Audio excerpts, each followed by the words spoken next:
CEO. Good morning, Chris. How are you doing? Good morning, Rob. I'm doing quite well, thank you. You know, when we spoke in April, I started off the conversation saying, this is the biggest drill program of your life. And I asked you if you're feeling any pressure. And you responded kind of jokingly, no pressure at all. How has the last few months been?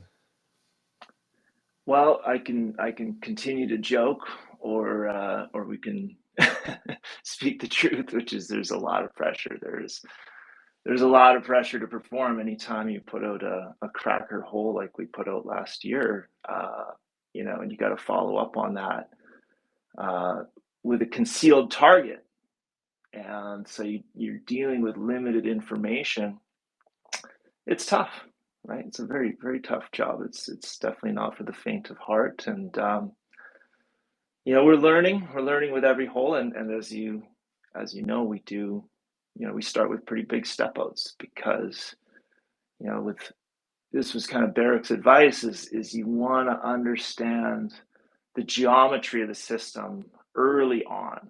And you want to get those really big step outs in early on. So you're not always going to get like the real home run hits. I mean, we could have gone for home run hits and just did little 15-meter step outs all around the discovery hole and came over the hole 8 pretty quickly. But we didn't, and I'm glad we didn't. But yeah, there's always pressure to perform. So that continues.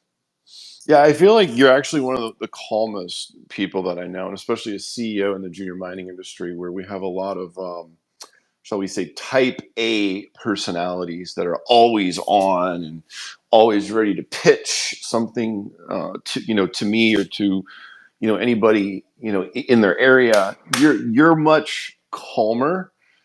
There's no sell with you. There's no hard sell. You're very chill, and I think that's an advantage. In a lot of ways. Some people may feel like, oh, he doesn't care. He's not doing enough. But I know you care a lot.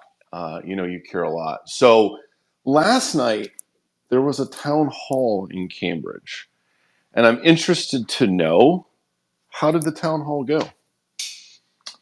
Yeah. To add to the first part of what you just said there, which was more of a comment, calm on the surface. But yeah, there is a lot of type A personalities and pictures, and I don't do a lot of these interviews, and I don't promote as probably nearly as hard as many of the penny stock junior promoters out there. But I do care. I care more than you can imagine. This is my life, and success is everything to me, right? I'm a huge, huge shareholder of this company. I stand more to gain and more to lose than probably everyone on this call, I would imagine. So yes, I care very much, but I am a geologist, right? So that's my background. I'm an introverted geologist, and 24/7 I'm sitting at Leapfrog spinning the model trying to figure this thing out. So but yeah, the town hall went super well. It kicked off at 6. It was supposed to go to 8. I think it ran over a bit, and it's going to be on YouTube. So we had Living in the News there to film it, but no, it went really well. It was not as great a turnout because it was opening day of deer hunting season. So yeah, it's a big hunting town around here. So we didn't get as many people as we'd hoped for, but the questions were great. We got a lot of information out of Barrick, more information. Like I learned a lot even last night. So I think when that gets published on YouTube, you guys are really going to enjoy watching that. Oh, it was recorded. I thought they said it wasn't going to be recorded. Yeah, so we Alex with Living in the News has recorded all, the 2 previous town halls that we did, and so he was there again last night, and it's not like a paid thing. We don't pay Alex. He literally is the local news, and so this is local news to Cambridge, and so he was there. Oh, that's great. I'm sure a lot of people are happy to hear that. That's fantastic to hear. Um, yeah, there's a lot of ways that we can take this conversation. I'm just going to let it be organic. I mean, I have obviously a lot of questions. I'm sure you've been fielding questions for the last 24 hours. So we'll just start somewhere, and we'll just sort of see where it goes. I think the first place I want to start is at the end of last year. You guys put out presentation. You showed some maps, and the vector was to the northwest. There was one particular, like I guess, a plan map where you showed clearly the five deeper holes that hit the porphyry copper, and the enrichment blanket. The grade was clearly trending to the northwest. Um, then here we are with this year's program, and a lot more information appears, and it's not so simple. Did the enrichment blanket grades, like in hole 2305, did that kind of throw off some of your targeting? Yes. Yeah, exactly. Exactly. And it's amazing how rapidly the story evolves and the targeting and the vectors and your kind of interpretation of the geology evolves. So yeah, at the beginning it was like, okay, very simplistic. What do we know? What we know that the grade appears to be increasing to the northwest, and we don't really have a lot of other information because we really only have five deep holes into this thing. And so, all right, start with the known and Occam's razor, principle of parsimony. The simplest answer is usually the right one. And so we started stepping out to the northwest. And what did we learn? We learned that there's either, and we still don't quite understand whether there was a fault separating holes 1, 2, and 3, or whether the system just, there's just a sharp gradient, and you've just reached sort of the top part of a northwest tilted system there, and you're just into the low grade halo all around it. But as you alluded to, one of the sort of big light bulb moments for us is that the enrichment blanket is a separate event. It's a younger event. So you've had your porphyry system come through. You had your early, your intermineral, and your late porphyries, and all your copper and your molybdenum was deposited, and the system ended. And then later on, we don't know how much later on, but at some stage later on, there was another pulse of mineralization, and that deposited a blanket. So a relatively shallow dipping, I'm going to say about 15-degree southwest dipping blanket of enrichment. And so it was really important to recognize that this is a different event. This is a separate, younger event, and we have to pull the two apart and look at them separately, because if you just target and based on the grade increasing in one direction, you could be chasing the wrong thing, right? You could be chasing an enrichment blanket, which we obviously found the edge of when we stepped out into 1, 2, and 3. So it's important to say, okay, what happens in all of these drill holes? Yes, you're going to get your 50-meter to 100-meter, whatever, enrichment blanket. But what happens when you come out the bottom of that? What are we in? Well, in all of these holes that we've drilled so far, we're in phyllic, right? So we're still in the low-grade halo of the primary porphyry system. We still have to find the actual original potassic core to the primary system. So that's kind of how we're viewing things now. Yeah, there was a light bulb moment for me too. I'm not sure when it was, but it was sometime over the summer. I'm like, hold on, if that enrichment blanket is a separate event, then my whole thinking has been wrong. Like I made a video, I don't know, what was it, back in May or June? And I'm like, you got to go west, but it's more complicated. There's that big fault there, and then it's a different event. So it goes back to the supergene versus hypogene conversation. This was beginning back in October, our very first conversation, where I was first learning what supergene enrichment was actually in that conversation. Let's break it down for people that are a little less technical. So the Supergene event in a porphyry is basically from rainwater coming down, and it takes the copper sulfides that are up at the top, and they seep much farther down into the system, and then you get a barren cap essentially where it's basically dead rock at the very top, but then you get this supergene enrichment blanket in some of these porphyries. And some of these systems is absolutely fantastic. The grades can be like above 2% copper in the supergene blanket. You originally were thinking maybe it's supergene, but you weren't sure. There's a whole conversation, bornite versus chalcocite. In yesterday's news, you clearly said it's hypogene. What has led you to that assessment?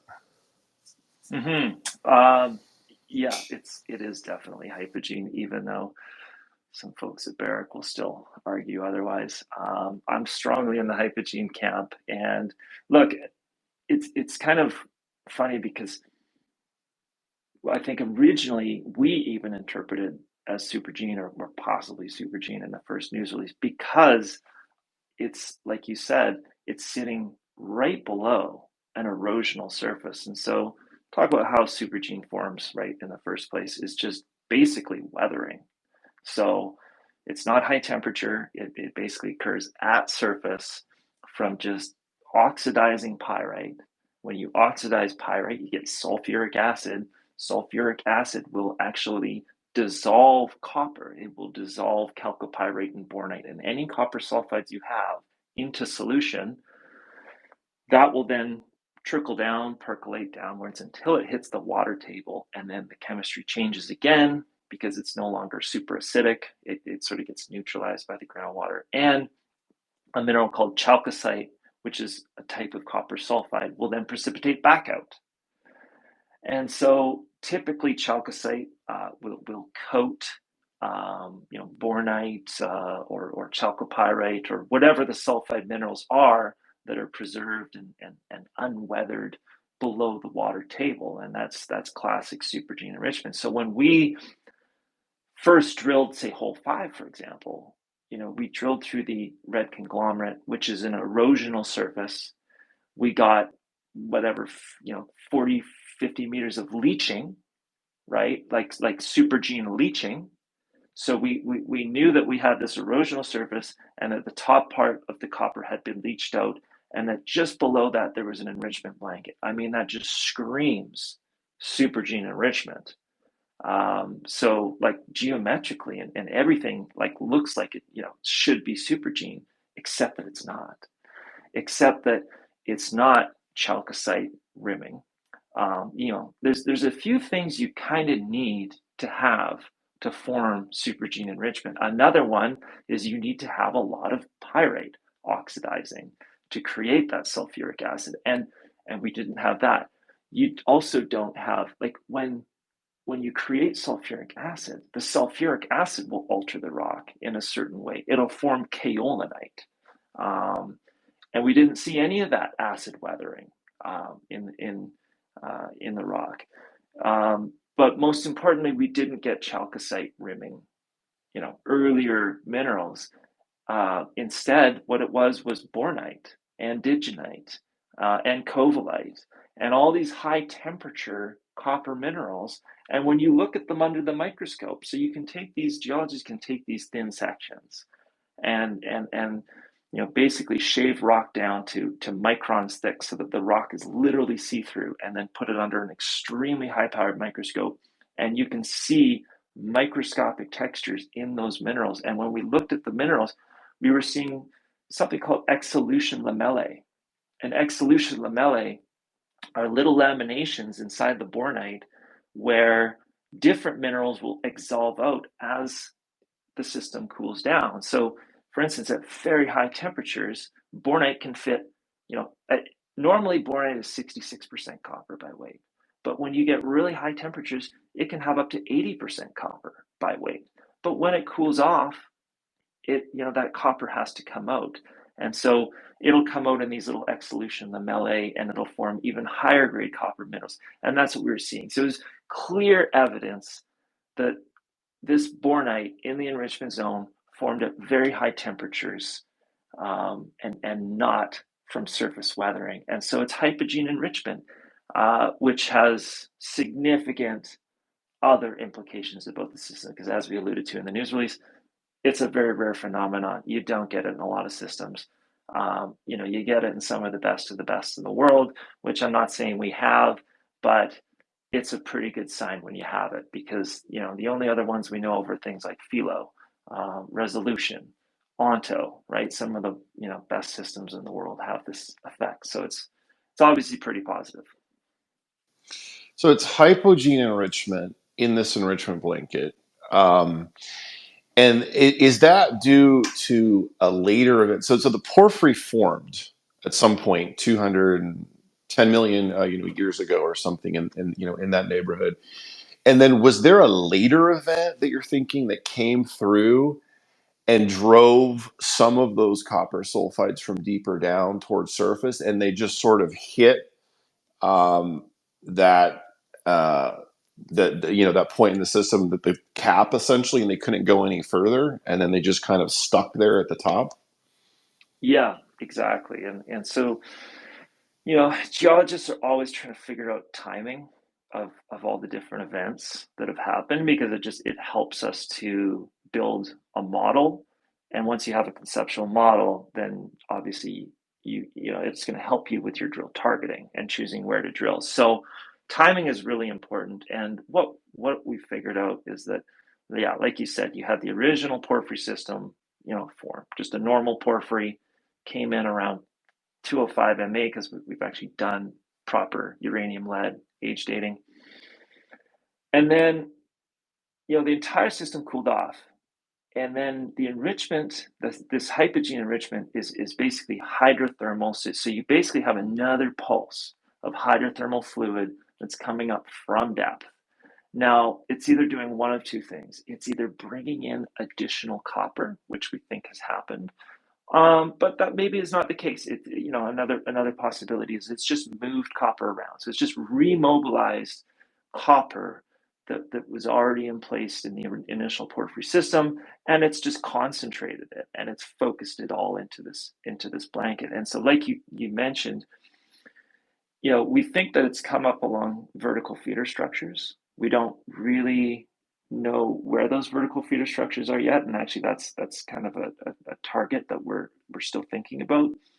But it's come up these vertical feeder structures, and then it appears to have hit some type of a fluid barrier or a fluid dam, and that is the unconformity. That is the red conglomerate. And then it's hit the red conglomerate, and basically that's why it has this blanket-like geometry that we're seeing, this 15-degree west dipping geometry that's parallel with the unconformity. There's sort of some conflicts with that, which I probably shouldn't really get into, because it's a long-winded argument. Like, for instance, the paradox is that it's leached. So in other words, the red conglomerate, which is your erosional surface, has leached out the upper, call it 50 meters of that enrichment blanket. So that kind of tells you that the enrichment blanket had to have formed before the red conglomerate, but the red conglomerate also appears to have been there before and controlled its emplacement. So there's something paradoxical going on there that we just don't understand it, basically. Wow, that's a puzzle. So at some point, the enrichment blanket was even thicker than it is now. Is what the evidence shows? You have to assume so, for Mhm. sure, right? Because when we look at the enrichment blanket in the drill holes, it's clearly weathered out the top part of it. So what'll happen is you'll cross through the unconformity, you'll be in completely leached rock. So there's no copper, right? No copper at all. You only have a mineral called hematite, which is iron oxide, which is basically all that gets left behind when you leach out chalcopyrite or bornite, right? So you take out the copper and the sulfur, you leave behind iron and oxygen. And then as the hole goes down, slowly bornite will start to show up. But it's like weathered bornite, right? It's like rusted. You can see it's been rusting. But this is 200 meters down, or in some cases up to 400 meters down. And so you've got present day surface and present day oxidation, right, at the rhyolite in the silver system. But then you get below that, and you're in fresh sulphide, with no weathering, and you'll drill down 200 meters, and then you hit this sort of paleo erosional surface from the Triassic Jurassic period. So yeah, it's trying to figure out like the erosion and oxidation and leaching and enrichment that happened 200 million years ago. That's the puzzle. I will say this: there is some supergene enrichment. It looks to be relatively minor, but we do see some chalcocite, like blebs of chalcocite and things like that, even in the conglomerate, in the red conglomerate. So that tells us that there's a little bit of that leaching that did occur, that did remove some of the enrichment blanket, as you mentioned. Some of that copper was preserved and dropped back out as chalcocite within the enrichment blanket too. All right, I want to talk more about the enrichment blanket and sort of this high grade corridor. It seems that you've been finding in several of the holes. But first, I want to talk about some of the, I guess, less exciting stuff. There's some speculation about who's running the drill program. Is it Barrick? Is it you guys? Are they telling you where to drill? Can you tell us how that process works? So yeah, there was no agreement with Barrick over them having any control over the drilling or any of the operatorship. There's no technical committee. It was just a straight financing, right? So essentially they just wrote a check is all they really did. They're just an investor. Now, part of the deal was they provided us with two geologists, who, Carly and Jorge, they've been amazing, like literally top-notch geos. Jorge's a porphyry expert from Chile.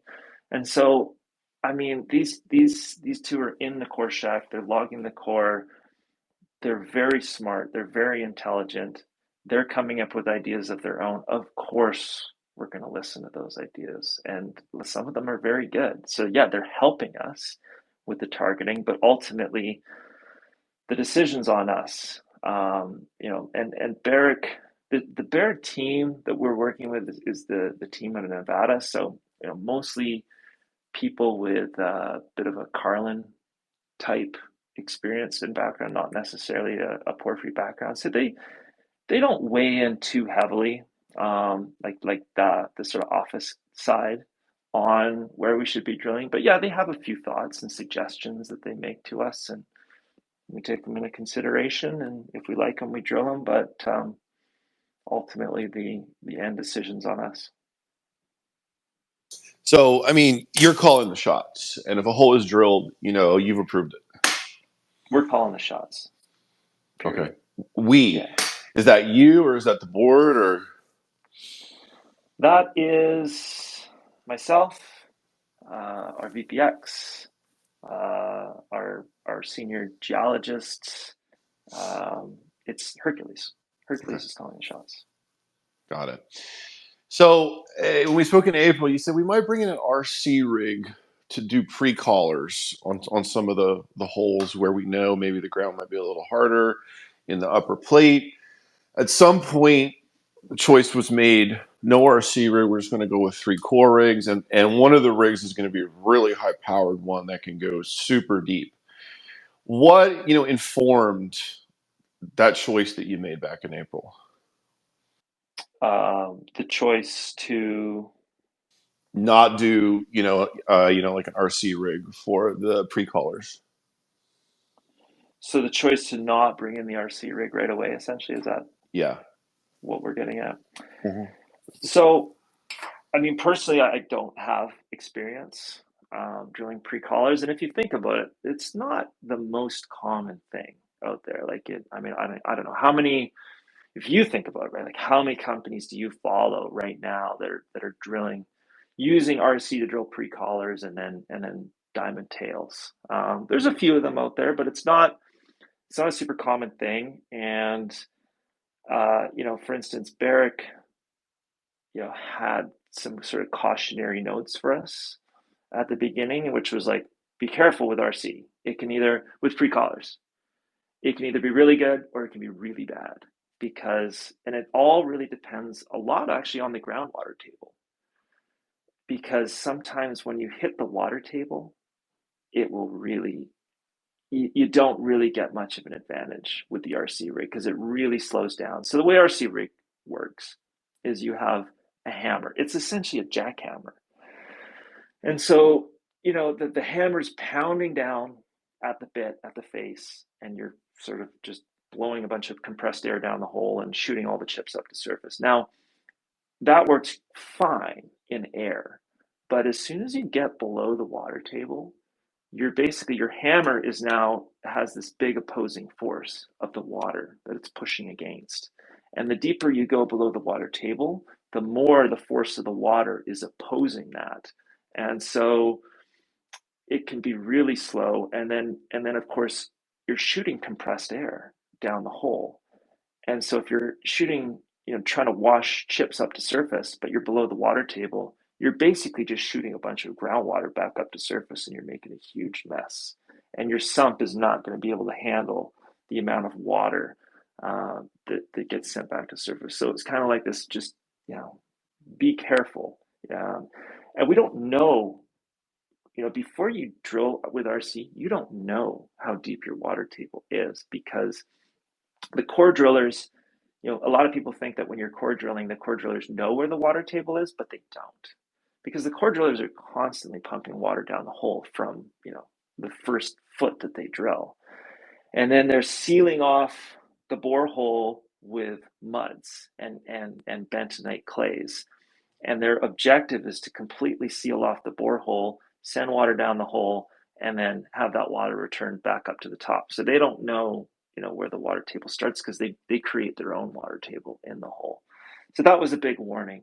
The other reason we didn't do it right off the bat is RC can be fast, very, very, very, very fast. For instance, the first, when we got the RC rig out, because it's out there now, its very first 12-hour shift, it drilled 800 feet in the first 12-hour shift. To put that in perspective, we're probably averaging about 50 feet a shift with the core rigs. So it's fast, and you have to have a plan. You have to have a drill plan laid out in advance. Otherwise, it's going to be drilling so fast. So the idea is you have this drill plan laid out. It's got to basically get out there, bang out all these pre-collars, and then the core rig's got to catch up to it. So there's just a number of factors that said, look, let's just start with the core rigs. Let's get a bit of a handle on what's going on.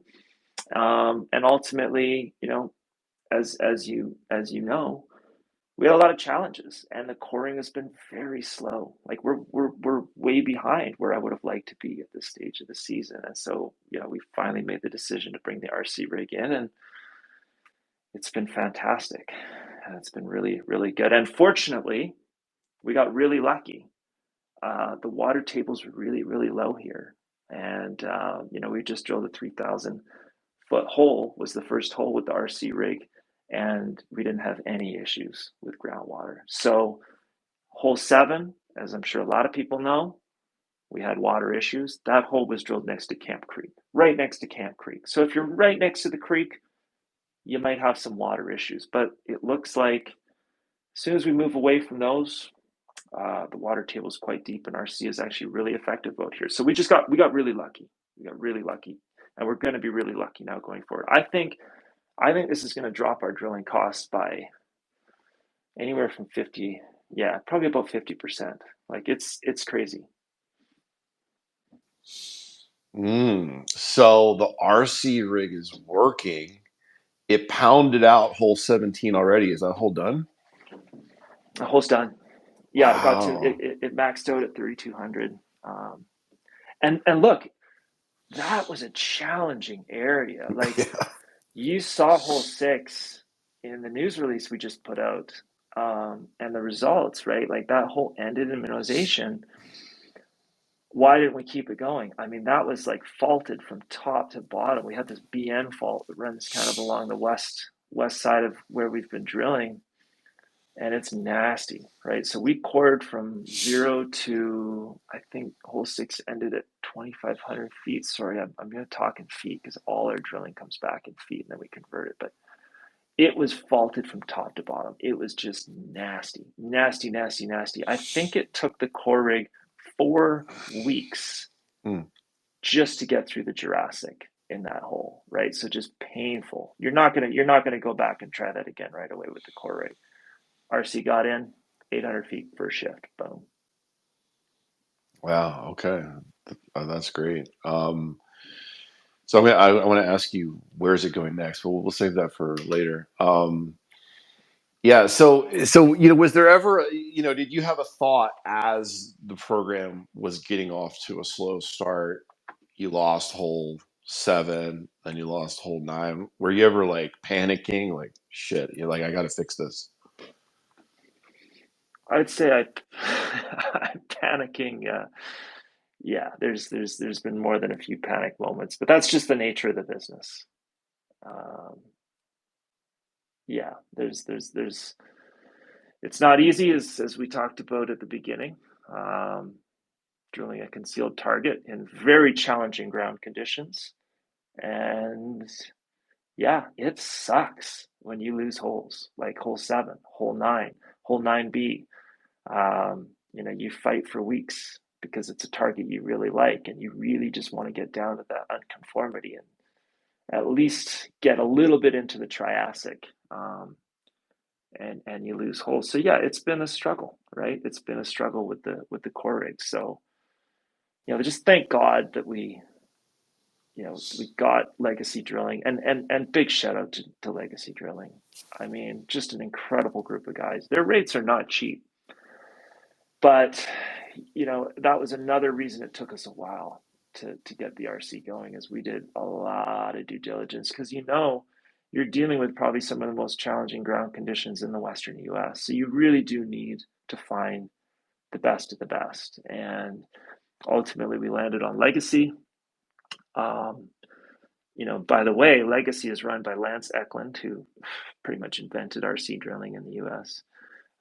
Shane Johnsmeyer, who's Barrick's, he was Barrick's, head supervisor of their drilling operations in the Carlin Trend. And then he branched off and left to start his own business. So, I mean, these guys are pros. Their rates, they charge by the hour. So they don't charge by the foot, they charge by the hour. And it's a very high hourly rate, but you get what you pay for. And they're just a top-notch group, and I'm just super, super happy we have them out here. Shout out to Legacy Drilling. They didn't pay for this space, by the way. The enrichment blanket. So look, let's go back to there, because you lost hole 7, and actually the drill plan and the sequence of the holes tells a story. And I've actually been scratching my head for the last month or so about the location of hole 15 and then hole 18, and now it makes sense to me. So you lost hole 7, and then I guess the decision was made, okay, let's go back up there, step out from 2305, and let's find or see if this enrichment, this higher grade in 2305 extends to the north. You drilled 2408, hole 2408, and boom, it does, and the grade is fantastic. And then you continued going sort of to the northeast toward Grade Creek in holes 2411, 2412. So tell us about that. I mean, when you drilled that hole 8, were you really happy to see that? Oh yeah, absolutely, right. So it was kind of the first holes were like the wide step outs, right? Like let's get some information. And Barrick pushed this hard near the beginning, so that was some of their influence, and it's smart because you really want to get that context, that sort of bigger picture context, as early on as possible. But then, yeah, hole 8 was like 140-meter step out from from hole 5. So, to see comparable enrichment blanket, but also be able to take it deeper and get that near half-kilometer intercept of good grade. Obviously, that was, super, super rewarding. And there's something going on. There's a trend that sort of leads up towards 2412, and you'll see the arrows on the plan map as open, or high grade trend. So there's some trend. I mean, we don't understand this ourselves at all. I don't think we've really talked yet about like what our current model is, like big picture. But this doesn't really fit with the big picture model. It's just some trend that's running through 23.5 and 8 and 12 that and it may just be the enrichment, right? It may be related to this younger event. And one idea I have is that there is one of the vertical feeder structures near there, and maybe that's the structure that separates holes 1, 2, and 3. Not really sure, but there's something going on. And we're going to go back to hole 9B with the RC rig, because we lost those 2 with the core rig, but we're going to go back there with the RC rig because I'm confident Legacy will be able to do it. But that's sort of southwest from that trend. So yeah, there's something going on there. Yeah, I mean, there's a big fault there too, right? That runs along that trend, right? Well, that's it. Like, we've interpreted that there's a fault based on the fact that holes 1, 2, and 3 seemingly are in a different world, but we haven't actually hit that fault in any of the holes. There's no damage zone. Like, you have the BN fault on the west side, which is horrible and has this huge damage zone and causes all these drilling challenges. But all the holes, like 2412, all going up that way, it's stick rock. Like, it's beautiful ground conditions. So there's no evidence that there's a fault. We haven't hit it in any of the holes. But it's sort of speculated that one does exist. We just haven't hit it. And at Grade Creek, there's a big, powerful, prominent copper and soil anomaly. And I was curious, does this enrichment corridor extend all the way up there? You drilled hole 15, and I noticed on the plan map that you did not extend the highlighted, enrichment zone to the north past 2415. So does that mean that you didn't hit it in that hole? Yeah, exactly. So exactly how you see it laid out on the plan map as that orange polygon Hmm. is the current extents as we know it. Hmm. So we didn't hit it in 15, and that basically tells you that it's not it's closed off there. It's closed off in 2 and 3 because you can see I've carved that out. But it is open in other areas, and it daylights actually at surface in where all those orange stars are at the kind of near the Metheny target. That's actually where the enrichment blanket daylights at, so it comes to surface there. So yeah, that's kind of our current understanding of it. Still open in a few directions, but closed off by 15. Okay, so hole 18 looks like it's a pretty long hole, and that's up there to the north on the other side of hole 15, and apparently you did hit the enrichment blanket there, so it's still open over Mm-hmm. there to the northeast. And then you just told me that you're going to go back to the pad where hole 9 was drilled, and you're going to test it sort of to the southwest there. Is that going to be with the core rig? No. Absolutely not. Because remember, the core rig is the one that couldn't get down. We drilled 9, and then we tried again because we really believe in this trend. uh, So we tried again with 9B, and fool me once, fool me twice with the core rig. So that'll be a job for Legacy. and that's not the next hole I'm taking then. It's not the immediate next hole, no, and Okay. we didn't put it on the plan map in the release, but definitely aiming to get there this season at some point. Okay. All right, so now to the topic of. There's so many questions, Chris. The topic of the higher grade potassic core. Okay, so this has been a little bit elusive so far, and I kind of teased it in my Substack. That maybe you unintentionally have done this slowly and to keep us all captivated. And definitely I'm captivated. I've been captivated. So you offered some clues in yesterday's news.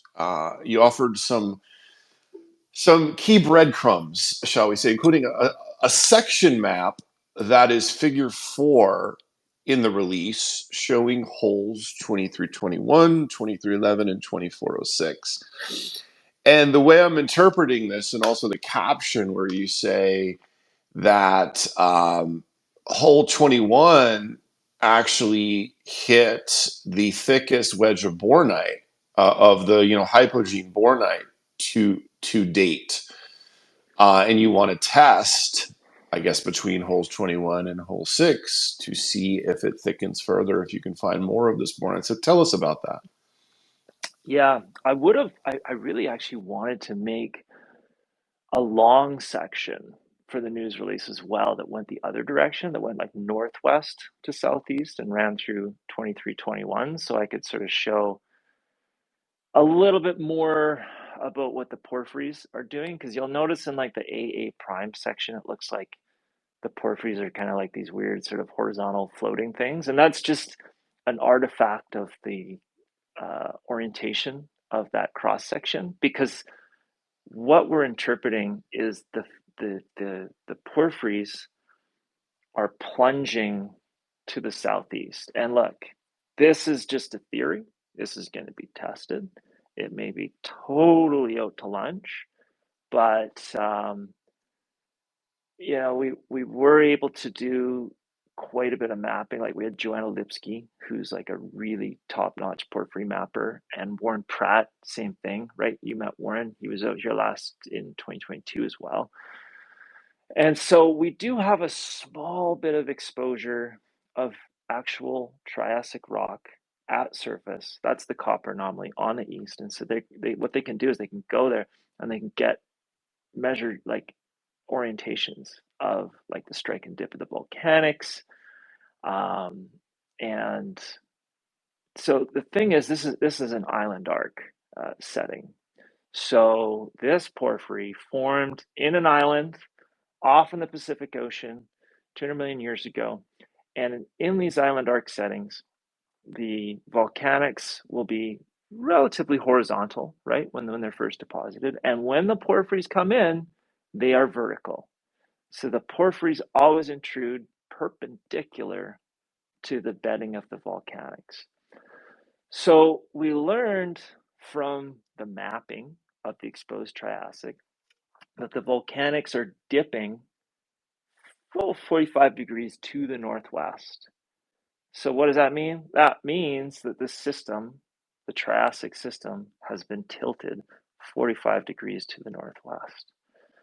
So we don't know this, but we have strong evidence that the porphyries are going to be plunging or dipping in the opposite direction, right? Because island arcs are always perpendicular. So we think that the porphyries are going to be plunging off to the southeast based on this, northwest tilt, if that makes sense. Now, in porphyry systems, you have your early mineral porphyries, which are the first ones to come in, and they bring in 80-90% of the copper to the system. They bring in a lot of metals to the party. And then you get your what are called your intermineral porphyries, and they come in kind of in the middle. Party's kind of already waning a bit, and they'll grade around 0.2 or 0.3 copper. Right? They'll have a little bit, but they're not like high grade by any means. And then you'll get your late mineral porphyries, which are barren or 0.1 or really really low grade, and you don't want those. Okay, so we have found a lot of intermineral porphyry. We call it quartz pore. It's our quartz porphyry unit. And so we've hit that in a number of holes. And based on, kind of the idea I mentioned earlier, like we think that they're probably plunging to the southeast because the volcanics are dipping to the northwest. We've hit this intermineral porphyry in a whole bunch of holes, and what we've done is we've generated a 3D model of what that intermineral porphyry looks like. And so we have, they're dipping off to the southeast. Now, there's only one hole that, we had Alan Wilson, who's like top porphyry expert. If you look him up, he's pretty well known for Cadia and Ridgeway in Australia. And so he was out at the beginning of the season. He looked at all our 2023 holes, and he noticed one really interesting thing in particular. And that was hole 21, hole 2321 from last year, which we were not that jazzed up about because the grade wasn't that special. But what he noticed is that hole, when it went down, you went through the Jurassic. We hit the unconformity pretty shallow in that hole, only around 500 feet down. And then from about 500 feet to about 1,200 feet, he noted that hole was in what he interpreted was early porphyry. So the only drill hole, like of all the holes we've drilled, that was in what he thinks was the true early mineral porphyry. And why does he think that? Well, there's a number of sort of technical reasons, but the most important one is even below the enrichment blanket in that hole, it was bornite and chalcopyrite in that early mineral porphyry. So so you've got your secondary bornite, which is related to this younger enrichment event, which is everywhere and forms this shallow dipping blanket. But below that, all we've ever seen is pyrite and chalcopyrite. This is kind of the one exception of that rule, where this seemingly early mineral porphyry in 2321 had bornite and chalcopyrite going below the enrichment blanket in this early mineral porphyry. Why weren't the grades that good? Well, the thing is, in 2321, we also had the thickest amount of leaching. So it's interesting. We've got enough holes now in Leapfrog, we can actually model the unconformity. We can model that paleo erosional surface. And it's actually got some topography to it, right? So back in the Jurassic, 200 million years ago, there was ridges and there was valleys. And 2321 just so happened to be on one of the ridges. And so it makes sense, in the valleys, your water table is going to be close to surface, like where hole 7 was this year, right? For instance. But up on top of the ridges, the water table is going to be pretty far below the surface. And so you're going to get much deeper oxidation on your ridge tops than you are in your valleys, because the water table basically preserves things from erosion or from weathering. So 2321 appeared to be on a paleo ridge top, where the oxidation was able to go super, super deep.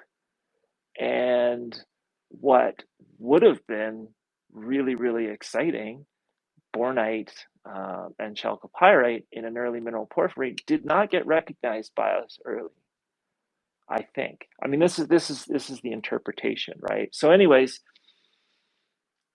what those two planned holes that you saw in the news release are,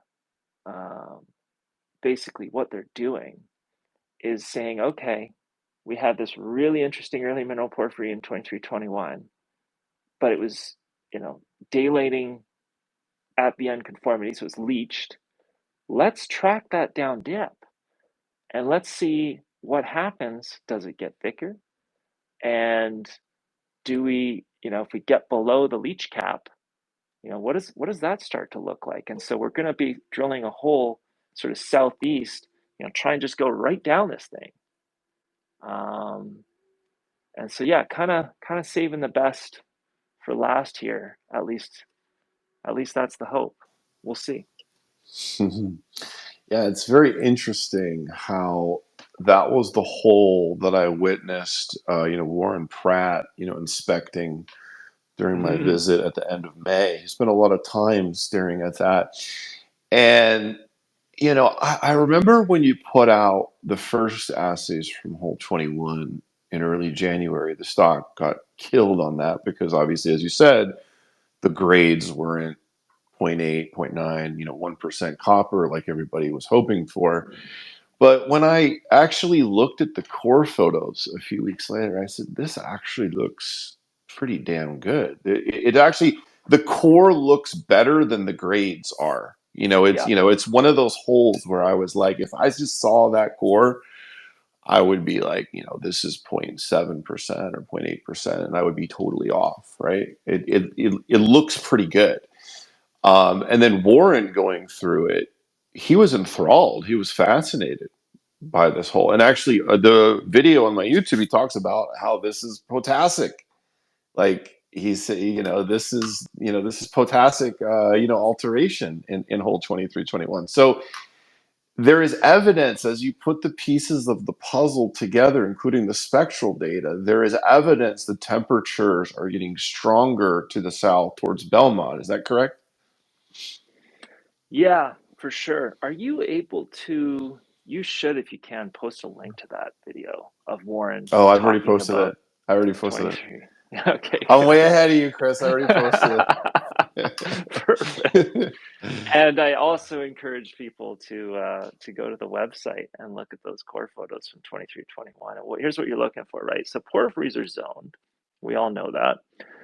I think most people know the alteration zonation. That's kind of 101, right? You get potassic core, then your phyllic, then your propylitic. I harp on about this forever and ever. But there's other things that it's zoned for as well.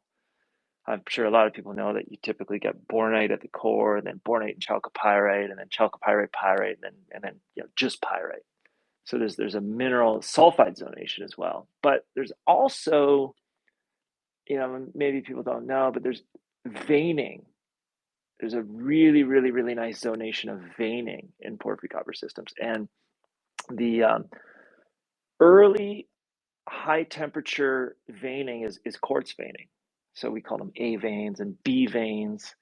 And so they come in early with and the early mineral porphyries, right? That's what brings in the A veins and the B veins. So your highest quartz vein densities will be within and around your early mineral porphyries. And then they will die off outside of that. And then you'll basically transition into what we call, C and then D veins. So D veins are pyrite only, like they're basically cracks that are filled with pyrite, and then they have a selvage around them of cerussite and quartz.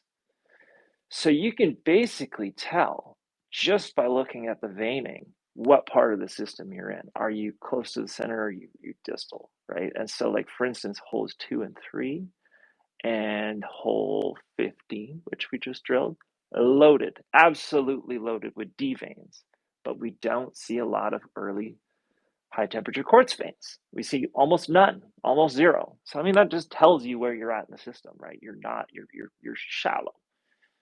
You're in the outer low grade halo. But look at 2321. Look at the density of quartz veining that we had from 500 feet to about 1200 feet. And then and I know this off heart because I was just looking at it last night, from about 1200 feet to I think 1300 feet, then you start to get the first sign of D veins coming in. Why do we get D veins coming in? Because 2321 then got into early mineral, or sorry, not early, intermineral porphyry, right? So this is like the next one that's sort of like later, lower grade. It's like 0.2 or 0.3. And so then, hole 21 for like, the next 600 meters was in this like lower grade intermineral porphyry.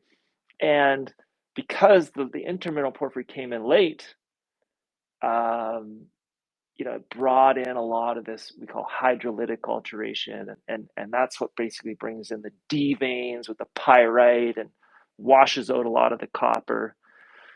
So, yeah, 500 to 1200, what looked like early mineral porphyry, full of just early, hot, really good quartz vein density, no deveining. and then basically got into the intermineral porphyry from there on out. So look, if everything is plunging to the southeast, and I wish I had a section because it's so much easier to visualize if you have a cross section talking about this, but it seems like that early mineral porphyry basically was daylighting there, right below the unconformity, and it's probably dipping off to the southeast. So it could be actually quite thick as we step back to the southeast and drill down on it. But just, yeah, really, really compelling stuff. Yeah, it looks like in hole 21 it transitioned around 1,300 feet. So the core is chock full of chalcopyrite around 1,200, 1,250 feet, and then at 1,300 it drops off, and you can see that the sulfides are no longer as strong as it gets a little deeper. But then it picked up at the very end of the hole. I recall at the very bottom of 21, at whatever 1,000 meters, you started to seeing the copper grades and moly pick up again. And also something notable about 21 is the moly was notably higher in this hole, right? And that's a good tool for vectoring towards the center of the system. And now you have enough data now from a number of holes. Is that also part of, what's informing you to go to the southeast? Yeah, you're right. The moly's another good vectoring tool for sure for the center. So yeah, the first, for anyone that wants to know what a D vein looks like, I think the first one in that hole shows up around 1,215 feet, so 1,215 or 1,220. And you'll see it. It's a pyrite vein. It's got the quartz sericite selvage around it, and so basically I think the intermineral porphyry starts at 1,320 roughly, and it's the one with the big, rounded quartz phenocryst. And so there's actually, we think that because the intermineral porphyry came in late, and we know it came in late. We know it came in late because you just mentioned at the bottom of the hole, the grade picks up again because you get out of it, right? And you go back into the volcanics, right? So you think about it, the volcanics were there from, day zero. So if the porphyry is lower grade than the volcanics, then it has to be a late porphyry, right? Because the early mineral porphyry and the volcanics were the ones that were there first. So they're going to have the highest grade. And so if you see a porphyry that's lower grade than the volcanics, then you know it was a later one. You know it was definitely not the earliest phase.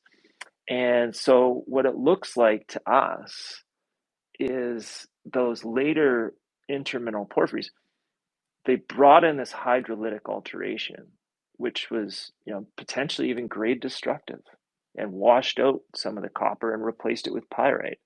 And there's even a sort of a small halo around the intermineral porphyry for about 30 meters buffer on either side of it. And that's why you see that first D vein starting to show up at 1,220 feet before you even get into the intermineral porphyry at 1,320. There's like that little halo around it of sort of hydrolytic wash, which we don't like. We want to avoid that. Mm-hmm.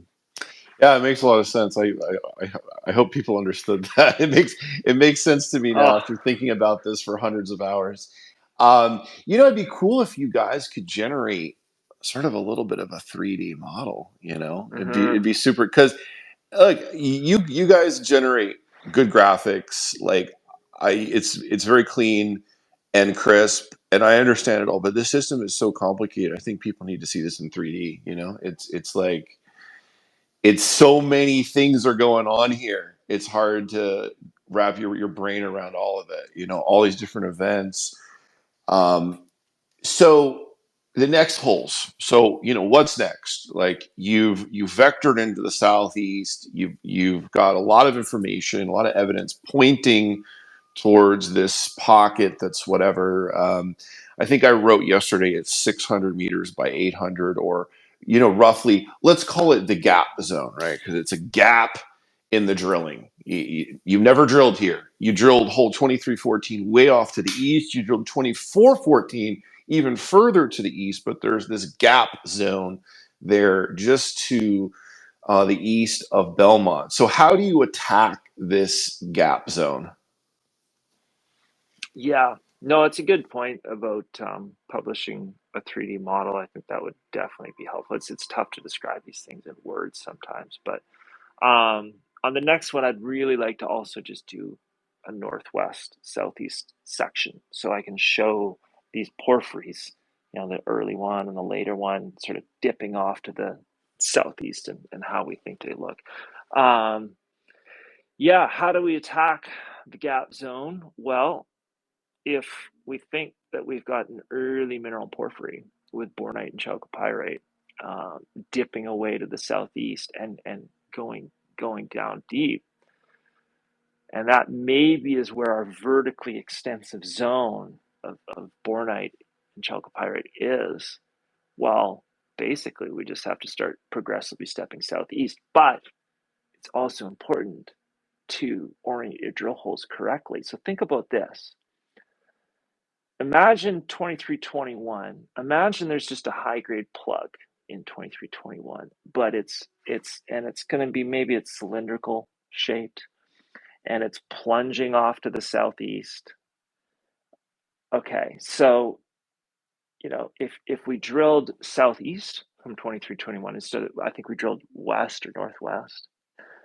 If we drilled southeast, we might have basically just piped straight down that thing forever and ever, and it might have been a barn burner hole if this what we're talking about is even correct. 2314 was stepped 500 meters, I believe, to the south of that, or to the southeast of 2321, but it was also drilled at a southeast angle, right? It was drilled at the wrong orientation. Yeah. So what we think is, okay, we've now moved 500 meters away from it. So now we're on the margins of it. And we're basically just drilling down the shoulder of, what may have been a high grade plug. Like we're drilling on the outer margin of it. So had we turned 2314 around and instead drilled it to the northwest, we might have intersected that southeast plunging, early mineral porphyry in 21. Maybe. But yeah, to answer your question, you just got to plug a bunch of holes to the southeast and know that things are probably dipping to the southeast. So is the RC, this new powerful rig, is that going to drill that hole? I guess it would be number 19, the first one to the south of hole 21. Yep. Okay. The RC is going to drill that one, and the core drill is going to drill the one that's going kind of orthogonal to it. Yep. It's going like west. So that'll be hole 20. That'll be, so actually it's reverse. Okay. 20 actually started first. It started before 19. Oh, they're both going right now. Yeah, 20 and 19 are going right now. Okay. Yeah. Okay, so the RC is drilling 20, the core is drilling 19. That's correct. Okay. Very interesting. Very cool. Okay, so those are important holes. Those are important holes. I think so. No pressure, but those are important holes. But it's funny. I feel like I've said that before. I feel like I said, like, all the way back in like May or June, I said, "Oh, hole 7 is really important," and then we saw what happened. So it's interesting how Belmont, like, this is the place that the old timers were mining in the 19th century. In the 19th century, 150 years ago, human beings were here mining silver, and who knows, did they get deep enough to find some copper? Did they get to the enrichment blanket? I have no idea, but they were mining ore here in the 1880s and 1890s. And after 20 holes, you're back close to the same place that they were. It's fascinating. I know. Isn't that remarkable? And like, we found that float on the waste dumps with like chalcocite, like super, semi-massive, massive chalcocite, and still no idea where those guys grabbed it from. Yeah. How far down do you think they were able to get back in those days? I mean, to find chalcocite, they must have been at least 200, meters down, right? I don't know. And your guess is as good as mine. They say, look, the size of the waste dump can sometimes tell you like how deep they went, right? How much material was excavated. But there's a lot of slumping in this area, and a lot of landslides in this area. And so, yeah, these waste dumps, they just get over time just spread all down the hillside. So yeah, it's just who knows? Who knows how deep they went? There's no record of it at all. Got it. Yeah, I know. There's no record. That's a real shame. It's a tragedy. But that's what happened, in the U.S. There's so many places where mining occurred in the U.S. and the records were so poor, and a lot of them were just burned or thrown out, over time. And I feel like that's what happened here, in this part of Idaho. Just they shut it down and they said, we don't need this crap anymore. Done. So yeah, I got a few more for you, and then we'll call it a day because we could go for like 8 hours, but we won't do that to you, Chris, because I know you're having you moved, you're having a baby, and you're running a drill program, a big drill program, and you're under pressure. So I feel for you. You're a busy guy. Yeah, just got to keep putting one foot in front of the other. And I've got an RC drill that's absolutely screaming on hole 20. It's already at 800 feet. We just started yesterday. So we're going to pre-collar that one too, by the way. So hole 17, we didn't pre-collar. Just timing wise, logistically, we just started 2 core rigs that were going to be busy for like a few weeks. So we said, just let's see what this thing can do. Let's see what this puppy can do. And, we put it on the hardest, toughest ground conditions on all of Hercules. Like we threw these, kid in the deep end. And I mean, they absolutely knocked it out of the park. They maxed out the drill at 3,200 feet in just very short order. So yeah, now it's on hole 20, started yesterday. It's already at 800 feet where it's basically only has to get to 1,100 and then we're going to case it off. And then the core rig's gonna move on top of it. But yeah, we gotta come up with like we gotta come up with more holes for this thing pretty quickly. So Yeah, we're gonna have to wow, go that's do a good that problem to next. have, in comparison to where you were a few months ago. Um, yeah, so we're gonna do a hard stop at 1:30. It's about 20 minutes. If one person, we're gonna take one question from the audience. If one person has a question for Chris Paul, CEO of Hercules Metals, go ahead and ask to speak, and I'll take the name out of a hat and I'll call it one person. Just a few housekeeping items. Are you going to be posting some core photos on the website at some point? What's the company cash position? And yeah. Why don't you take those 2 questions first?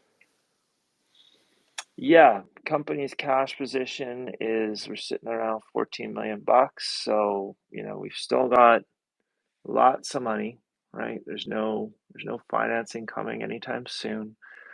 And yeah, we'll be able to get back here next year, hopefully with a lower all-in drilling cost.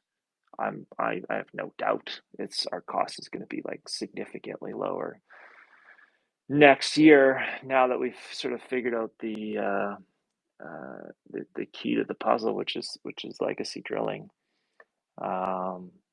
So yeah, there's like no plans at all to finance. And we've always done financings when opportunities arise, and it's usually on the back of a discovery. So we've made our initial discovery in the Phillip part of the system, and really it was just enrichment blanket. So now the next discovery that we're hoping for, that we're looking for, is the potassic core, right?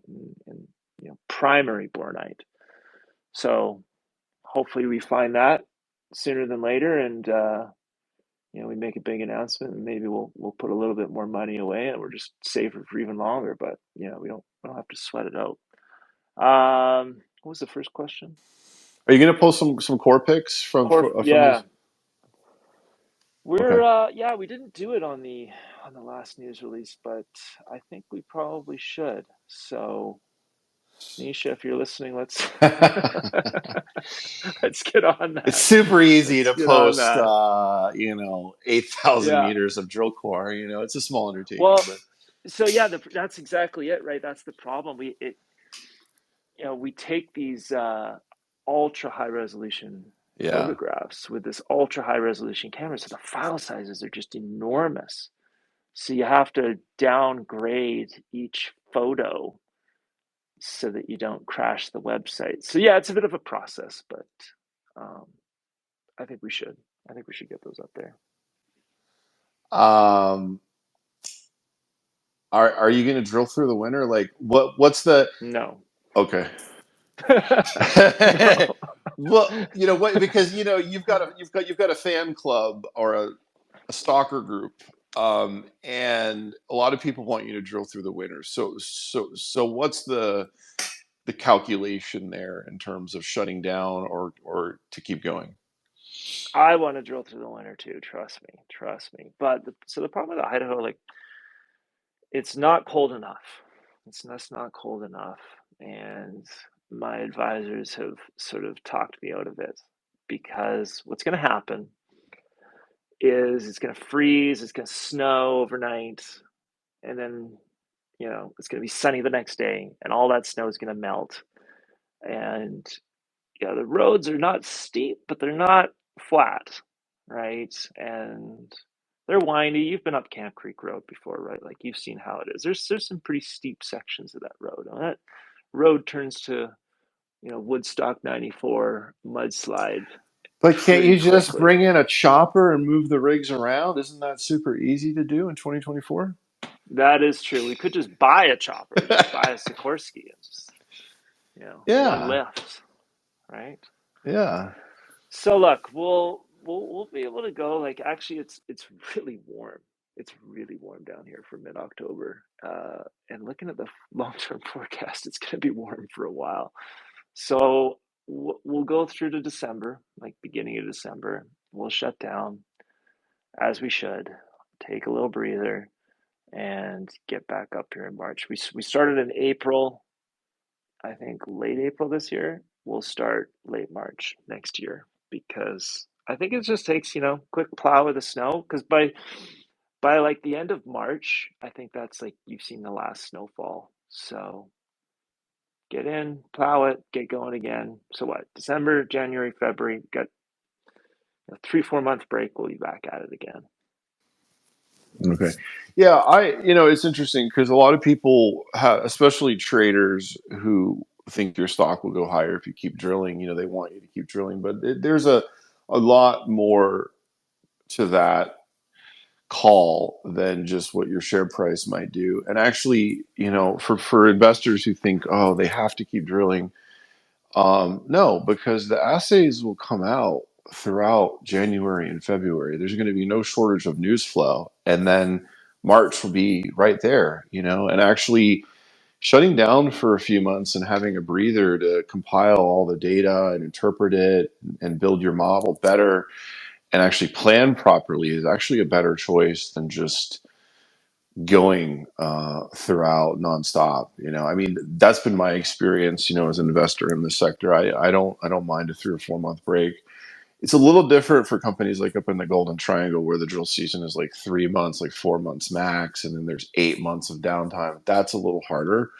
But in this situation, in this area of Idaho, it doesn't bother me one bit. Um, Okay, so 14 million in cash. You're going to close for the winter, but when is that going to happen? How much longer do we have here? So we'll be able to push it through till, I mean, it always depends, right? But I think, December 1st, call it Okay, you got plenty of roughly, time. like Yeah. plus or minus a week, I think. So yeah, like you said, right? If our last hole is coring right through till, just say December 1st. Okay, so now we've got to log that core, we've got to process that core, we've got to cut that core, sample it, put it on a truck, send it to Vancouver, wait 6 weeks for assays, get the assays in, interpret them, draw your cross sections, put out your news. You're looking at February. So, we're going to see news through till February. And then the next news release is, yeah, we're going to start drilling in a couple weeks here. So, yeah, I mean, look, I'd love to keep drilling over the winter, but I also don't want to blow, $1,000 a meter, which is what it's going to be, because errors can compound. Your trucks will get stuck in the mud, and then your rods will get stuck because they're not spinning, and you can't get to the rig for a few days, and just your costs just blow out. And then you have to do a financing sooner than you would have liked to, and that hurts all. That would hurt the stock price in itself if we had to do that. So capital preservation is definitely the wisest way to go about this. Okay, we got a question from the audience. JR, it's your time to shine. You have a question for Chris. Your mic button is in the bottom left. 3, 2, 1.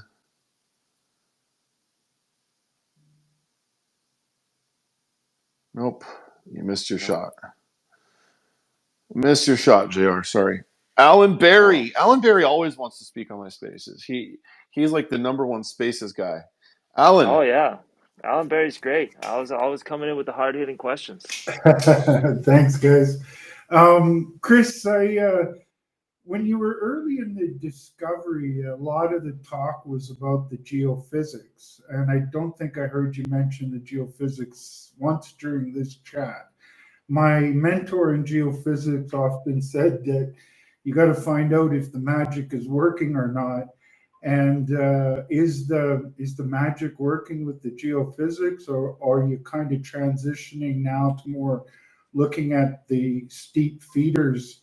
And if that's the case, are you going to angled holes, or are you still doing vertical holes? Yeah, so we're still doing angled holes, and that's a very prudent observation that we didn't talk about geophysics on this last release. You're on to something there. For sure, we've definitely used that less and less and less as a targeting tool.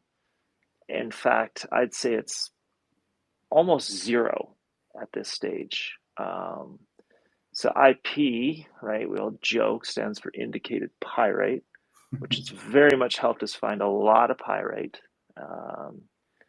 But the reality is it's a huge system. And I think what the IP really did for us is obviously got us to drill a deep hole in the first place. It told us that the chargeability started a couple hundred meters down, which is deeper than, or at 250, deeper than all the historical drilling ever reached. So I mean, it got us there. It shows you the ballpark, right? So it shows you kind of like, all right, here's the footprint of the system. Here's like maybe the limits, which actually it's still open on a couple ends. But within it, like, it's not really useful for targeting specific holes within the anomaly. And, I think that's really, I think we've reached a stage now where we've got enough drill holes and enough different lines of information, which is lithology, alteration zonation, like zoning of the veining zonation, hyperspectral data. Porphyries are good things to explore for because they're so well zoned. Now we've got a challenge here in that we've got, it's an old girl, right? She's been tossed around and chopped up and sliced and diced by a lot of tectonics over the last couple 100 million years, but that adds a significant layer of complexity. So understanding and modeling the structures and the faults in Leapfrog is also been really important too. But yeah, I think we're just kind of more or less beyond the stage of pink blobs. And back when I asked you a question in the past, the structures was a big part of my question, and it's good to hear that you're starting to get a better handle on the structural components of this project. Yeah, and yeah, you I think alluded to a structural intersection, yes, which is absolutely bang on in terms of where, we're seeing the best stuff. It's really tough. That's the hardest thing to do here, I think, is really pin down, the orientation of these faults, the kinematics. In other words, like you can model a fault plane. Even that, getting that is challenging enough as it is. But then figuring out the kinematics, right? Like which way did the fault move? It's super tough to do. But it's coming together slowly but surely, learning where the big ones are. Well, that's great. You guys, I'm glad that you have the money to really go at this and do a proper job with it. And congratulations on fighting through some challenging times. I've been in this business 30 years, so definitely gone through that myself. And yeah, keep up the good work and best of luck to you. Thanks, Alan. I appreciate the kind words. Thank you, Alan. Great question. What's interesting is I have so many things to get to. That was one of the things, but I thought it was lower priority than the other things that we discussed. So I'm glad he asked that. Two final questions, and I'm gonna let you enjoy your weekend, and everybody can enjoy their weekend. Weekend. Oh yeah, right. It's gotta have a little downtime, Chris. You gotta have a little downtime. But you got I 3 wish. rigs tearing away up there, including one that seems to be absolutely crushing it. That's great to hear. I like your saying that we're going to continue to get lucky. I like that because there is an element of luck in this game. Regardless of what people say. Yes, you do preparation, you do the work, you build your model, you use all the tools at your disposal. But there's a little bit of luck because we just don't know what's down in that earth. Is the multiple porphyry center theory still in play in this area? Ooh, good question. Good question. I'd say absolutely yes. Absolutely yes. I was talking with Willem Middlecoop just before this, and he was asking me about, we were just sort of discussing size, scale, and sort of like, what do we know now, right? So you measure hole 1, we drilled this year, all the way over to Scout's discoveries, IXL, and that was 6.6 kilometers east-west. And then we measured, the northernmost, like Grey Creek target to, Rio Tinto and some of the stuff that they're seeing, because I talked to those guys last week, and some interesting stuff going on over there. 6.6 kilometers. So we know there's multiple centers, like 100% chance there's multiple centers. But yeah, I think we know I think we're on to one with this, high quartz vein density, potassic alteration, early mineral porphyry around 23, 21. And, we're going to try and chase it down, plunge to the southeast and cross our fingers. But of course, there's others out there. There's definitely others out there. And you know what the RC rig is also really good for is scout drilling. I read a book once, David Lowell, right? Intrepid Explorer. He found 17 porphyries. He wrote the paper on porphyry copper systems, like the original Dixilito. And his whole thing, it's a really interesting book. I mean, his whole philosophy was just, he hated geophysics, just trashed on it. It was all about geochem, right? Like soil sampling, this sort of stuff. And then just scout drilling with an RC rig. Just get a cheap and dirty RC rig in and just punch scout holes in. So when we go looking for these other centers that we know are out there, now we've got a tool that can drill 4,500 foot holes and drill them pretty fast at pretty low cost. So probably more of a next year thing. Want to focus on where we think we're vectoring in for now, but they're out there. Final question. 1 year ago yesterday, you kicked off a great staking rush, one of the greatest staking rushes in the US in at least a couple decades. Has everybody got everything they want in this area of Idaho. Do you have everything that you want, or is there more land to be acquired? Yes. Yeah, I think, yeah, the dust has settled for sure, finally. And